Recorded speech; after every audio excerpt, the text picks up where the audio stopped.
No tak vám tady ukážu nový video, které se jmenuje o modelingu. Dneska bylo téma modeling a tak vám řeknu něco o mojí modelce.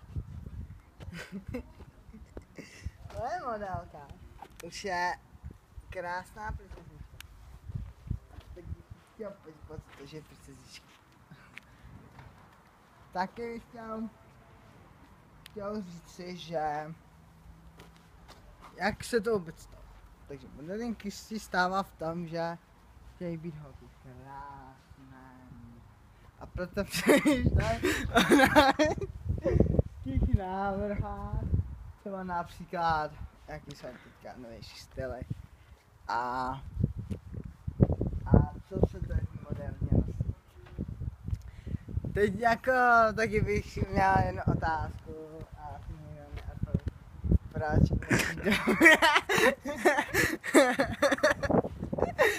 v dnešní době všichni nosej jagíny. Je to trapný jako. a prostě není to tak sexy teda. A je.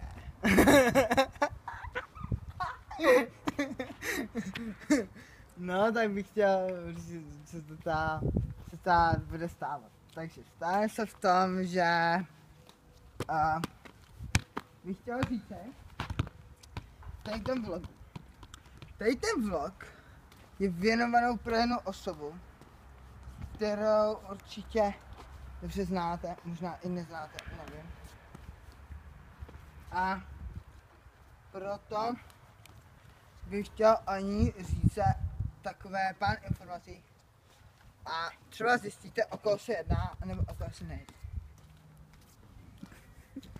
Takovou blbou pohádku.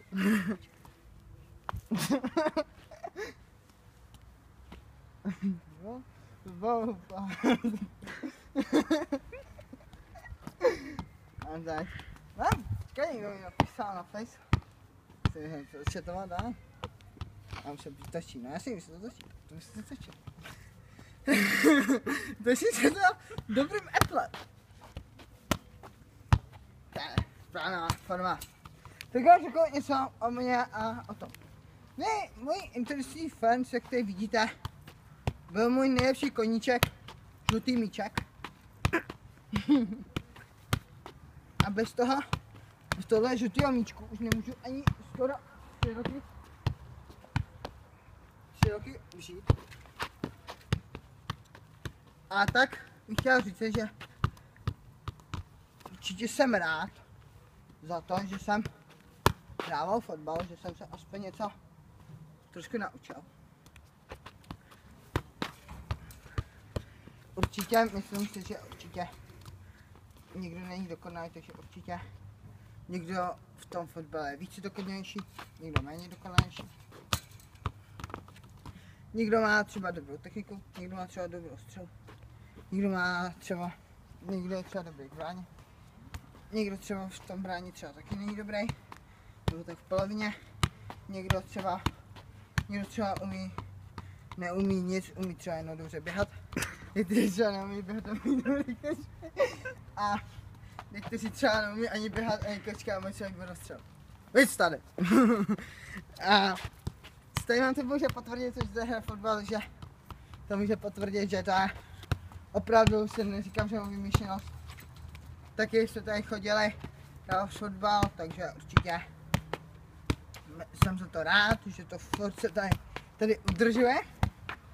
A že se to nikdy nerozdělí. No a teď vám řeknu tu novinku. Novinka je v tom, že mám prostě lepší náhledičky, lepší tohleto. A tak bych vám chtěl říct teda něco o té osobě, pro které je to věnované. Určitě mi poděkuje za tohleto video.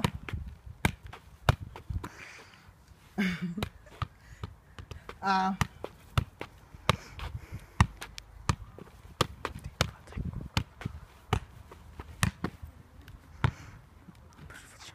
takže Je to věnovaný pro 17letého, pro 17letou moji princezničku.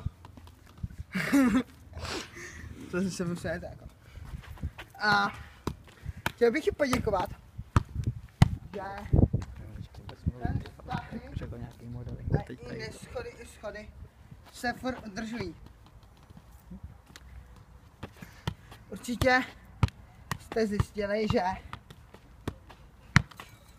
někdo třeba má lepší, někdo má třeba horší, někdo třeba nemá žádný. Mě by to klidně jako nevadilo, kdyby klidně to ani to někomu nezávidím, ani někomu to nezapírám, nikoho nepomlouvám. Když se to dozvím, tak to spíš tím kamarádům nebo lidem přeju.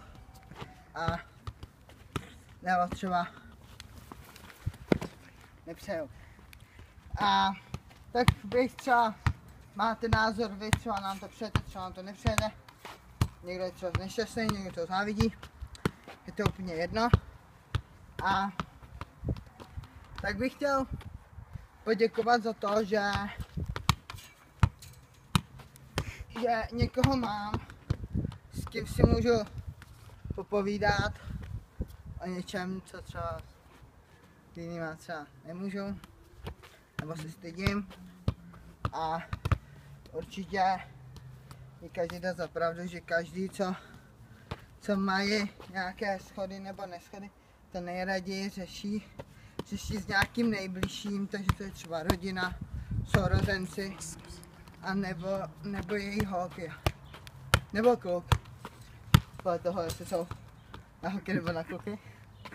A bych chtěl poděkovat, že za to, že to spolu zatím vychází, když má nějaké schody, neschody, tak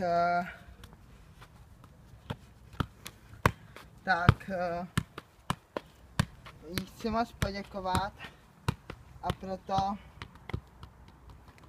vím, že bych chtěl, aby furt byla taková, jaká je, aby se neměnila ani k lepšímu, ani k horšímu.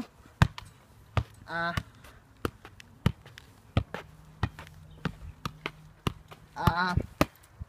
tohleto. Teď bych chtěl říct si to, o kom to je. Někdo to třeba pozná hned, nikdo to nepozná hned. Bylo to, že rok a půl jsme zažili dobré zážitky i prožitky. A to čorné. To čorné, no, taky něco. Tak asi fotbal si mi asi nelíbil. No a tak bych chtěl říct, teda pár slov o ní teda. To bylo... to chtěl lidi tam. To musím něčím brát. Jsem potom nervózní.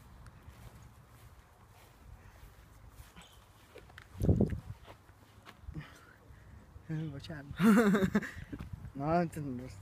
Počkej, mě napíše. Dobrý foto.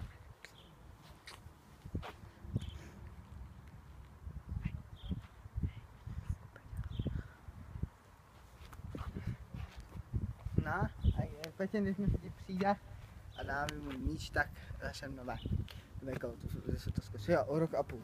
O rok a půl jsou dobré zážitky i prožitky, máme určitě plno zážitků, plno fotek, plno radostí, plno smutku.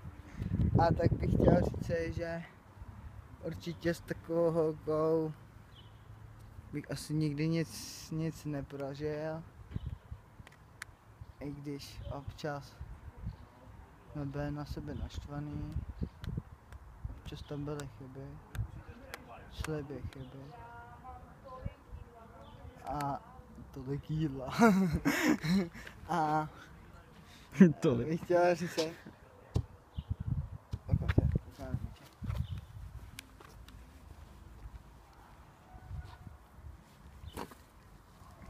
To si vzpomohl, ty. A ne, no. No takže jsem. No teď bych chtěl tady tomu někdo poděkovat další vrácení.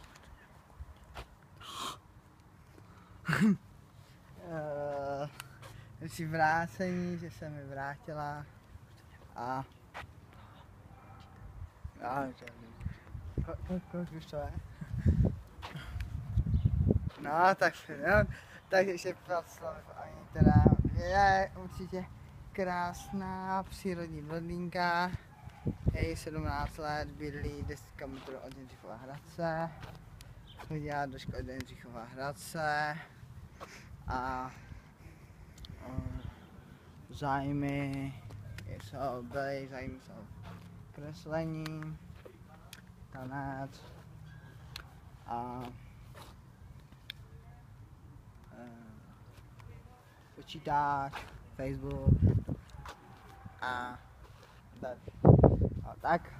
tak určitě dokud se pozdali, takže je v hubené postavě a tak 160 cm a tak 160 cm no a dokud to uhádnete, tak mi prosím dejte vědět pod videíko, kdo to byl a zatím se na vás těším. Takže když vám teď to ukončím přímo pro ní, takže ukončuju tohleto video slíbený pro tebe. Moc děkuju, že tu pro mě jsi a vždycky budeš a v dobrém i ve zlém. Mám tě strašně moc rád, strašně moc mi chybíš a strašně moc tě miluju, tvůj Martínek. A